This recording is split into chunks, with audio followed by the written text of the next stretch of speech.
ಮೋಡದ ಮೇಲೆ ಚಿನ್ನದ ತೇರು ಚೆಲ್ಲುತ್ತ ಸಾಗಿದೆ ಹೊನ್ನಿನ ತೇರು. ಮೋಡದ ಮೇಲೆ ಚಿನ್ನದ ತೇರು ಚೆಲ್ಲುತ್ತ ಸಾಗಿದೆ ಹೊನ್ನಿನ ತೇರು.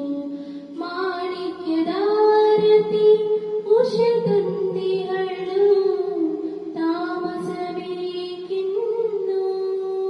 ಸ್ವಾಮಿ ತೆರೆಯೋ ಬಾಗಿಲನು. ರಾಮ ಪೂಜಿಸಲೆಂದೇ ಹೂಗಳ ತಂದೆ ದರ್ಶನ ಕೋರಿ ನಾನಿಂದೆ ತೆರೆಯೋ ಬಾಗಿಲನು. ರಾಮ ತೆರೆಯೋ ಬಾಗಿಲನು. ರಾಮ ಪೂಜಿಸಲಿ